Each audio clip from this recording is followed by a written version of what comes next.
Are you ready to create a great business as part of a great life? Welcome to Avant-Garde Radio with your host, Anna Rosenberg, featuring world top minds, authors and industry trendsetters, sharing their best ahas, secrets and strategies. Welcome to the show. I'm your host, Anna Rosenberg, and today we'll be talking about public speaking confidence and the ability to think on your feet with our host, Dann Sytsma. Dan has been performing, coaching, and directing improv for 20 years, including 13 with his company, Crawl Space Theatre Productions, and its flagship team, Crawl Space Eviction.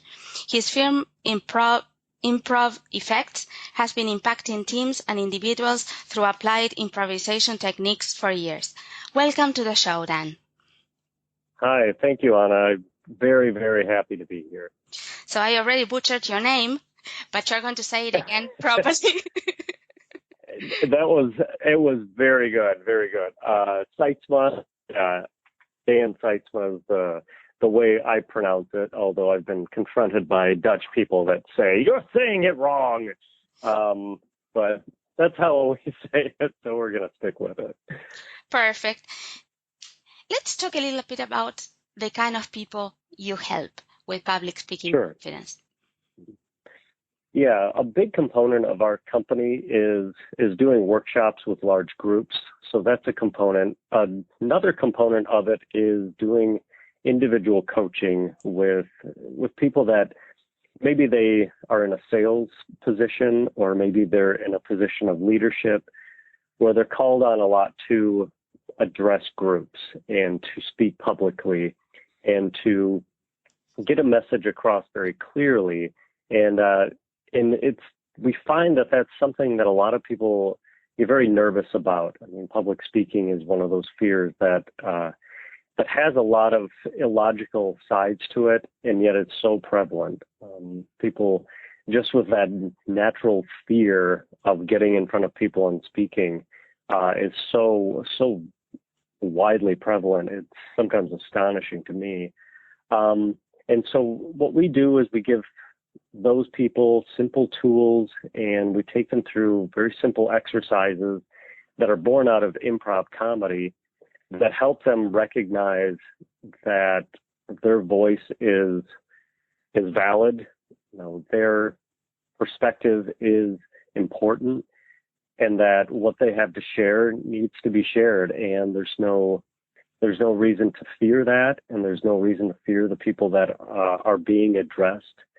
And those are the kinds of people that we connect with very well. Oftentimes it's people looking for that edge in connecting with people. So if they're in a sales position, they want to have that edge. They want to be able to think on their feet more. And so the exercises that we do get them in that mindset of being mentally nimble so that they can have just easier access to more places in their brain. And it can respond in the moment and not follow a script and be comfortable with that. So yeah, those individuals that are very nervous in front of people, but it's important that they become more comfortable in front of a group. That's who we definitely have the highest impact on. Let's move on to the topic of our interview, which is confidence. I'm curious, what is confidence to you and for you? For me, confidence is really knowing or having a strong idea of your purpose, of your purpose in any given situation. So if you're an athlete, you know your purpose on the field. If you're a teacher, you have a firm grasp on your purpose in front of students, and you know why you're there, and it's valid.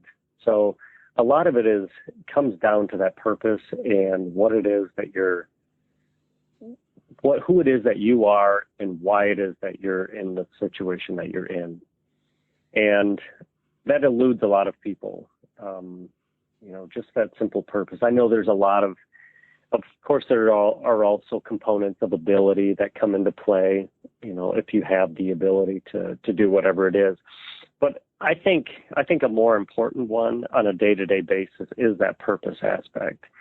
And I think people lose sight of that, and suddenly they're doing something a little bit more out of memorization or just out of habit, and they lose that confidence because they lose the purpose. They lose the why. They don't know maybe why they're entering into a situation, and so when they speak or when they act, it ends up being very flat, ends up being very bland, because you just don't sense that purpose and passion behind them with what it is that they're doing. So for me, purpose is a huge, huge component. That's a beautiful distinction. And you're the first one that speaks about purpose as a component of confidence. That was beautiful. Well, thank you. What do you see as the biggest misconceptions when building public speaking confidence? I think a big misconception is that when you get in front of people, they're going to look for your errors. They're going to look for your faults. And I haven't noticed that to be true. And when I listen to people speak, when I give presentations myself, when I talk to people after programs, oftentimes I think people get this misconception that they're going to be in front of people and those people are going to be looking for every error possible. When I haven't found that to be true. I think people want you to succeed. I think in general, when people are waiting for a presentation, they want it to be good. They want it to be solid. And I think that notion that everybody's going to be watching you with a microscope for every mistake that you make and will judge you negatively for those mistakes, I think that's a misconception. I think if people go into situations of public speaking with more of that mindset of, hey, I've got some things to share and these people are eager to learn them, I think that would be a much more positive mindset than, oh, I hope I don't say the wrong thing because these people are going to hate me if I do. That just doesn't feel like the case when I speak and when I listen to people and watch an audience. Because I love watching audiences as they listen to people. And in general, I feel like they're very supportive.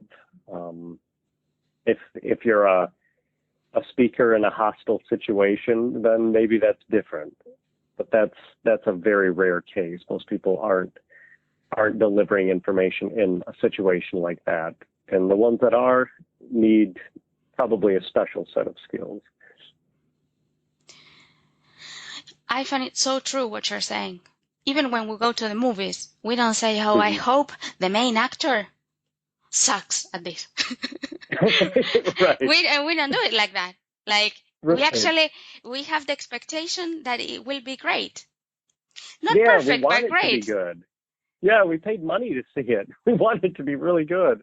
We give our time to listening to people, and with the hope that you're going to learn something, even if it's a situation you're forced into, by an employer or some sort of superior. You're in a situation where you are thrust in front of somebody that's going to give a presentation. No matter how much you don't want to be there, you want that person to be good. You want to have that person instruct you with something valuable. And so I think that hope is something that speakers can keep in mind, that, oh, these people want to learn something. When thinking especially about improv, some people fear that you'll make them clowns. And some human people are scared about the word improv itself. Can you speak to that? Yeah, there is a lot of fear just behind doing improv. I mean, I talk to actors all the time, and I talk to physicians all the time. There's a particular one I have in mind. People with great confidence and great ability, just loads of talent, and they talk about improv as being something that scares them so much. And it's always a little confusing because I see them, as being very confident people and very, very equipped at conversation and stage presence. And so I often wonder why they fear improv so much. And so much of it is just not having that script, not having anything to go on, not being able to predict what it is that will happen in that conversation or presentation or whatever it is. And for me, a lot of it is, or the perception I have is that people think they're going to be expected to be funny. If they do improv, there's an expectation that they're going to be funny. And that's a burden that is very hard to bear. And it's one that people don't need to put on themselves. It's one that is a misnomer to think that if you are going to do improv, you're going to make people laugh. That's just not the case. And what we like to see, especially in our workshops and coaching, is that people come just with a genuine spirit. Who are they? What are they about? And answer things from their own perspective, from their own life. I think improv, or people going into improv, often think that it means that they have to be somebody else. They have to take on, some character that is not them, and perhaps that's scary to them. And all of that can just be thrown out the window. You don't need to do that. You don't need to be funny. You don't need to play a character that is outside of your kind of realm of ability. Some people are very good at doing characters, and crazy characters with crazy accents and crazy, physical antics. And that's what some people are very good at doing. And there's other people that are very good at just creating interesting dialogue. And there's other people that are just really good at listening and reacting. All of that is essential to doing improv. And there's no one way that is the way to do it. And people get it in their heads of, I need to be like, I don't know, the guys on Whose Line Is It Anyway, or Saturday Night Live. I've got to be like them and be really funny and play really interesting characters. And I would say, no, there's no one way to do it. And so take the pressure off yourself and just improvise the way that you improvise, whatever that means. So take the pressure off and just be more genuine. Don't try to quote movies. Don't try to quote TV shows. Really pull from your own experience, and you'll do great. I was listening and thinking at the same time, improv is like life. There is no script, Yeah. right? So if we can do life every day, we can certainly give it a shot, right? Yeah, you've met those people that everything they say is scripted, and they're not as fun to talk to. They're kind of annoying to talk to. People that have their talking points or have their catchphrases, and they have just sort of their agenda that they're always trying to get across. And it's hard to make a connection with those people. And then those people who, when you get in conversation with them, they take an interest in you, and they listen to you, and they slow down, and they recognize that this is a unique conversation. It probably will never happen again. So let's really dive into it, and let's listen to each other, and let's learn from each other. I mean, those are the best conversations that you have in life. Those are the best. Those are the ones that you learn the most from. And if there's a way to have more of those, it's just such a rich experience. And I feel like improv delivers on that and makes life and conversation and connections just a little bit more rich, and sometimes a lot more rich, honestly. And then when life is funny, then there is something funny to say. And if not, there is no need for pressure. Well, now I have to tell the next Right. joke or to be funny in some way that is forced, which at the end of the day is not funny. Right, No. exactly. It's amazing the things that you say that are funny in a given moment, where if you try to say that, even 5 minutes later, it's not going to be funny. It's not going to be funny because it's out of the context. It's out of that moment. And it's actually destructive, because if you're chambering a joke based on something that happened 5 minutes ago and you bring it back now, you're basically sending the message of, I haven't been paying attention to you for the last 5 minutes because I've been waiting to tell this joke, which is not the message you want to send somebody that you're trying to connect with. And so that's where improv excels. We want to stay in the moment, and when a moment passes or an opportunity passes, that's fine. We're on to the next moment and going to preserve that and respect that. And there is nothing more magnetic than actually people who listen. Oh, isn't that amazing? Such a difficult skill, or it's such a lost art in so many situations where, if people would just listen and find out the best way to listen, I mean, how many problems would just disintegrate? Yeah, but not listening to to see where I can put my next line, right? But Right. actually listening, right? Without agenda, as you were saying. Yeah, very important. How is improv relevant to communication? Improv is one of those art forms that has such a resemblance to life, as we were saying, and it's very intentional that way. The development of it was very intentional, that audiences want to see people connect on stage in an interesting way.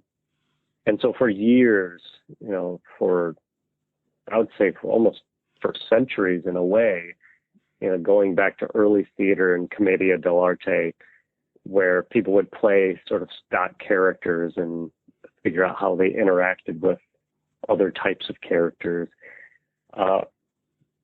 Basically, theater has been doing research on how people connect best.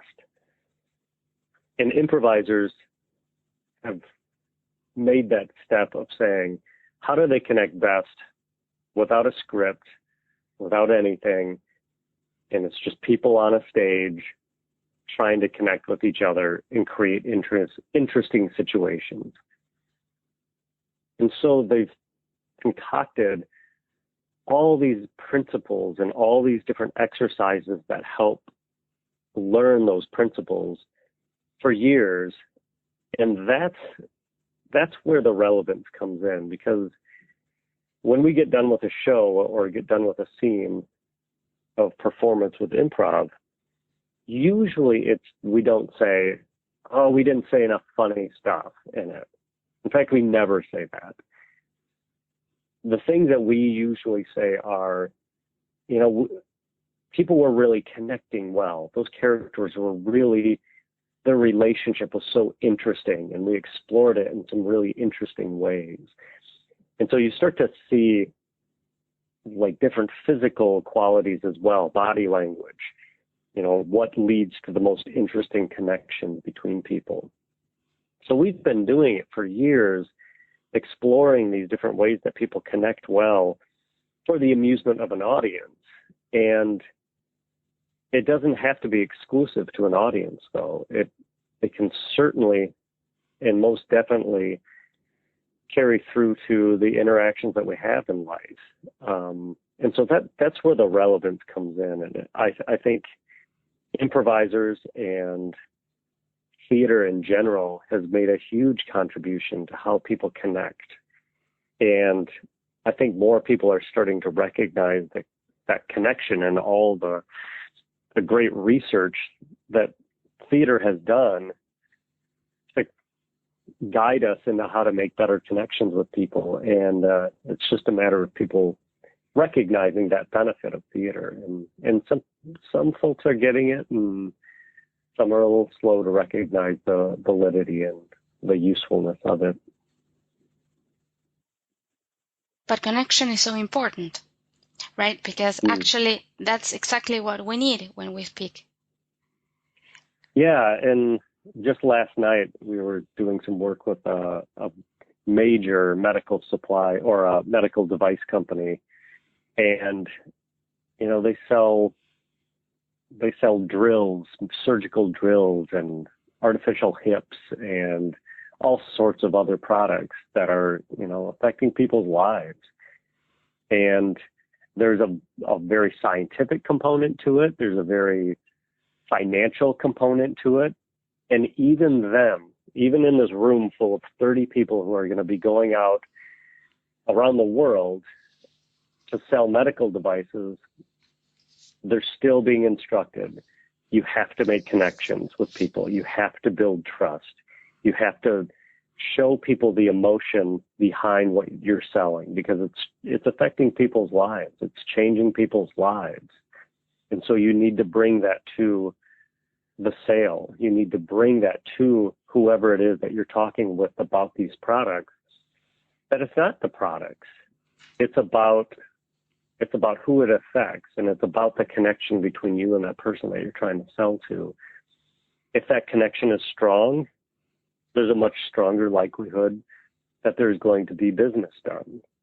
And if that connection is weak, then they probably are going to be passing on or moving on to another supplier.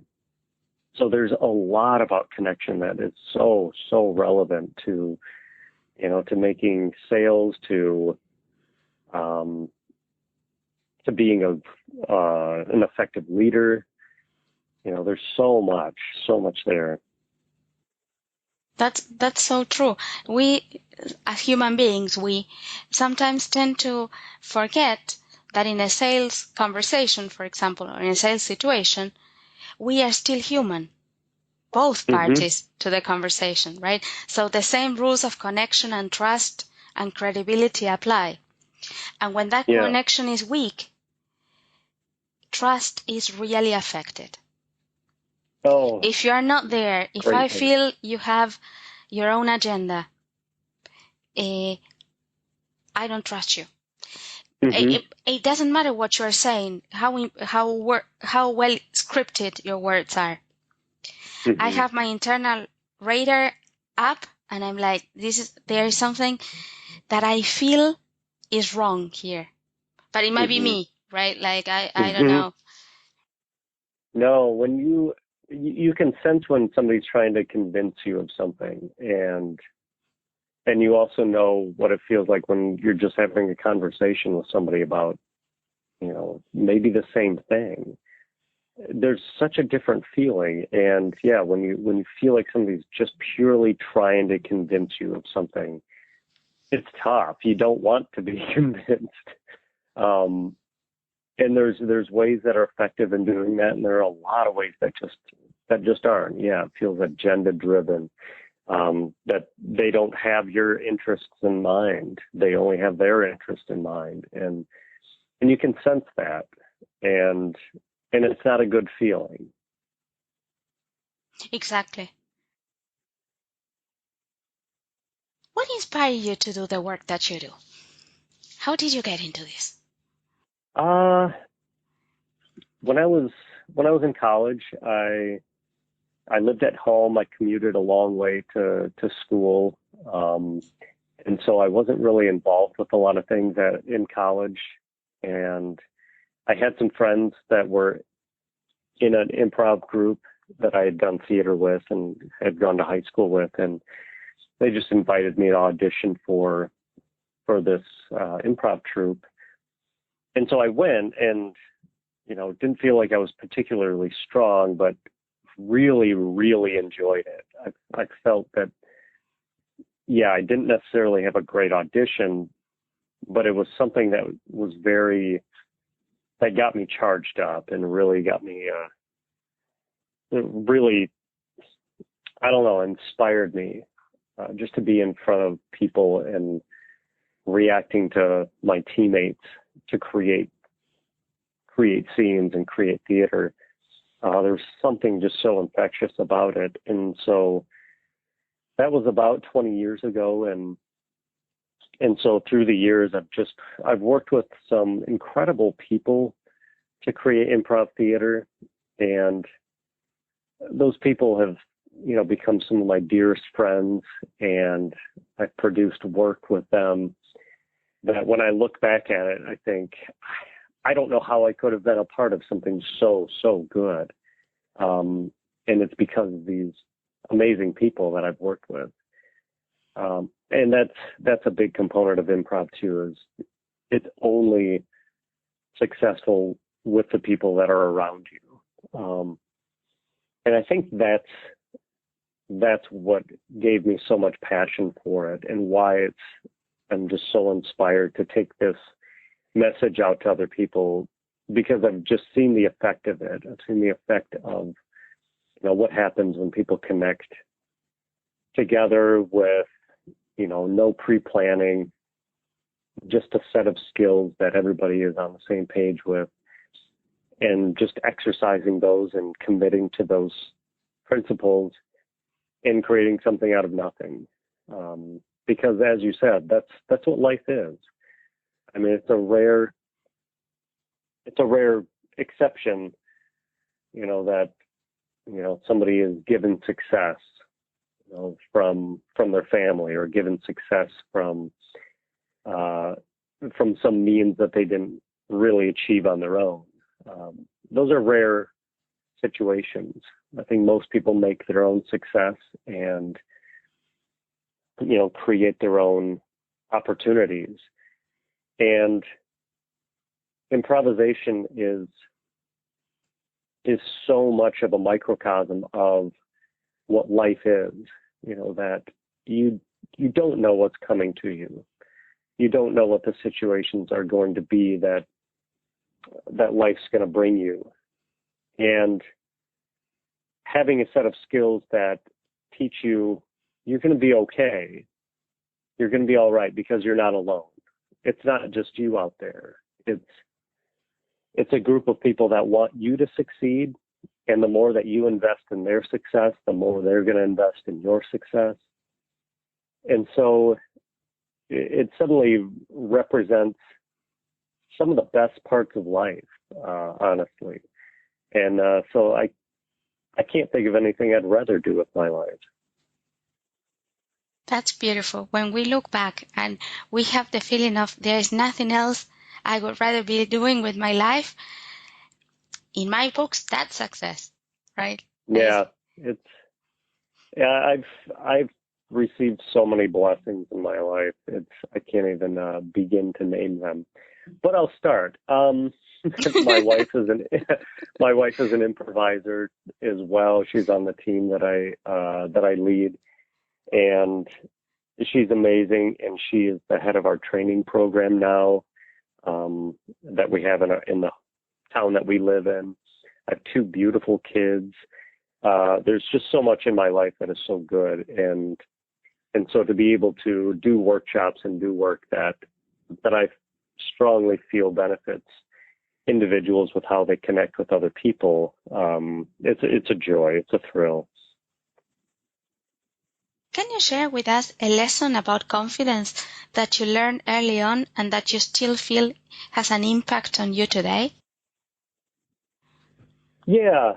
I would say a big part of it is get out and connect with people. It's very easy for me, and I know, and I think this is maybe not universal, to everybody out there, but I feel like oftentimes when you're alone, with your own thoughts and your own tasks and, your own responsibilities, it's very easy to sort of sink into a mindset that drifts away from the reality of life. And, you start questioning certain things and your own abilities that probably ought not be questioned. So what I've recognized is getting out there, ensuring that you're connecting with people can have such a profound effect on confidence. And I would say connecting with the right people makes it even more powerful. Is connecting with those people who are honest with you. You don't necessarily want to just be enabled and have somebody just reflect back what it is that you're saying to them. But you do want to have those people that are positive, that do have a more positive outlook on life and a positive outlook on what what it is that you do and who you are. I think that is a huge component to confidence, is just having the right people around you. And another thing that I learned as it relates to public speaking confidence, and this is something that, I've discovered, I wouldn't say recently, but over the last couple of years, is in those moments when you are getting ready to speak in front of a group of people, however scripted it is, make sure that you are working the room beforehand and really connecting with the people that are going to be in the audience. And I find that has a real profound effect on the confidence I have when I get in front of the larger group. If I've been having smaller conversations with people in that audience before the presentation, when I go up on stage to address the group, I'm just continuing those smaller conversations. I'm just continuing those. So there's the feel of conversation in it. It's just you're not getting the response back, but it's still a conversation. And so treating it as such makes a big difference. So that's a lesson that I learned a while back, and it's been incredibly beneficial. I think that's something that anybody listening can take away from this, is work the room before you have to give a presentation. And I think you'll see a major difference. That's a great tip. Thank you for that. Yes, absolutely. We are going to ask you for another tip. What's your number one? This is a difficult question. What's your number one tip to recover from mistakes, right? And not feel, oh my God, the work has ended here. Yeah, I always recommend humor of some sort. It's those moments are challenging. I was introducing a scene a couple weeks ago or last week, and it was for a fundraiser for a nonprofit organization in our town, and I mistakenly mentioned a different nonprofit that was not really a competitor, but in that situation, you want all of the focus to be on that organization. You don't want to bring in other organizations because it just dilutes the message. And for some reason, because they're both camps, I said the wrong camp. And so that was a blunder. And in the moment, I just said, I can't remember what it was. It was something sort of self-deprecating, but kind of hyperbolically mentioned that, or kind of stated that I messed up in a bigger way than I had actually messed up, and just kind of going to an extreme and saying how much I've ruined the evening. And everybody laughed. Everybody had a good chuckle about it. And somebody in the audience even said, "Well, that's a good organization too." So I got the laugh. I got, even some people, sympathizing with me to a degree, but never lost poise. I knew, and people make mistakes. It's not a big deal. And, people aren't going to dwell on it incessantly. So just own it, move on, forgive yourself instantly, And I would say that's the thing. You got to forgive yourself instantly. It's like the people in competitions. You watch the Olympics and you watch figure skating, and somebody falls down at the beginning of their routine, and they've got 5 more minutes. Like, how do you recover from that? And if you talk to them, they will tell you, I forgive myself instantly. Just let that go. That moment happened, and it's on to the next one. And whatever you do after that mistake, if you don't handle that mistake properly and forgive yourself, you're not respecting all those moments that are going to be following that are important. So if you shortchange that moment and you dwell too much on that mistake, it's disrespecting all those things that are going to be following that could have a great impact on the audience. So don't disrespect those moments. Don't disrespect that opportunity to affect them by focusing too much on that mistake that you made. Forgive yourself, recognize that you're up there for a reason, and move on. This idea of forgiving instantly is great because it's also in our control. Mm-hmm. We are choosing not to, if we choose not to, right? Yeah. I quote a Jackson Pollock line often, that somebody asked him if he uses the mistakes that he makes when he's painting. And he says, I don't use the mistakes, I deny the mistakes. And I don't know if I would go that far to 100% deny that you make a mistake. But at a certain time, it almost becomes irrelevant to name it as a mistake or not. I think some things, if you hurt somebody and need to seek forgiveness from them, you need to own a mistake. But if it's in a public speaking setting or, an improvised scene or just conversation, a mistake can be beautiful. A mistake can be such a gift. And on an improv stage, it can be it can be what the show is about. If a mistake is made and suddenly it's just celebrated and explored and made into something that is fun, then a mistake is not a mistake. I mean, it's just part of the fabric of the whole design. And I think that's something to really own in those situations, is almost just knowing there's going to be a mistake made. And that's what's going to make it unique. That's what's going to possibly open up something really interesting and different. So yeah, I think mistakes can be just so beautiful, that it's not something to fear. It can be something to embrace. Something that you said I found absolutely beautiful. Like, a mistake is to be expected, right? Somehow you're going to make a mistake, right? The thing is, the difference we feel when it's not different, that in a conversation, like, it doesn't matter, right? But now, because we are on this radio show, now it matters if I make a mistake and mispronounce your name, right? Like, suddenly. Yeah.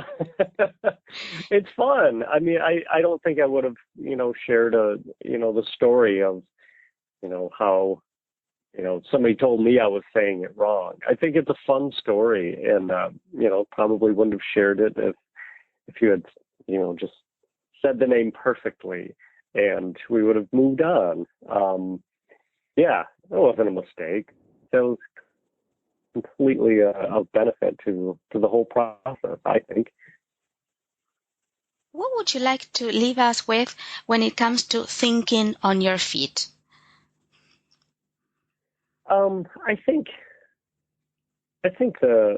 what thinking on your feet is not thinking. It's a really funny contradiction, that thinking on your feet really really requires you to stop thinking a little bit.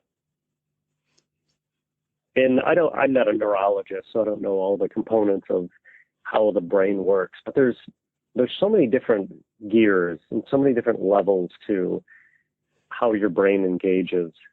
And a lot of times in improv, we get into, or we use the phrase, I was in my head, or don't get in your head too much.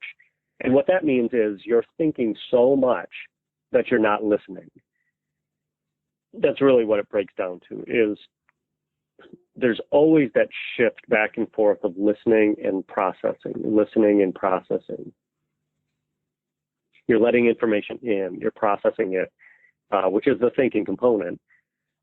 And thinking on your feet really, really has to have a major, major component of listening. So if you receive data, either you see, hear, smell, taste, whatever, and you simply engage in processing that information and only are thinking about it and not listening for more information, that's when people get caught. That's when you get that feeling of, oh, I don't know how to respond well, or I don't feel like I'm responding appropriately in the situation. Generally, it's because you're not listening. It's not because you're not a good thinker. It's not because you're not a good processor of information. It usually is because you're not listening for current information. And so I would strongly encourage those that want to think on their feet better, is they need to listen better. And there's a lot of different ways to engage listening while still being able to process, because that's what improvisers are doing on stage. They're listening and observing what's going on while they're formulating some simple ideas of how they want to act on what they're listening to, because you have to. I mean, improvisers can't just listen, because then they would just stand there. They have to act. They have to act out of a certain amount of processing.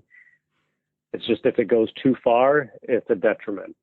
If it doesn't go far enough and, all you do is listen, that's a detriment. So you have to find that balance. Improv is something that we should all be adding to our toolbox. So how can people find out more about your work then? People can find out more about the work I do with improv effects at improveffects.com. So, and make sure it's improv effects, not affects, effects. And what you're going to find there is a lot of different examples of some exercises that we do. There's blog postings that explore some of the principles and concepts that we take to our clients. And many of the exercises that we demonstrate are very useful. You can start using them with your team right away. A lot of the exercises that we do have just natural benefits. You play them, you get it. And then there are other exercises that we like to do where the debriefing and the conversation afterward is where a lot of the impact comes in. And so when my partner and I go into clients and talk to them and lead workshops, those conversations that come after are oftentimes when people connect those dots. So yeah, there's some elements that are, you're going to be able to get on the website and recognize, oh, I can bring this to my team. And then there's others that, if you have questions about them, reach out, and we'd love to talk to you about how we could possibly help your team.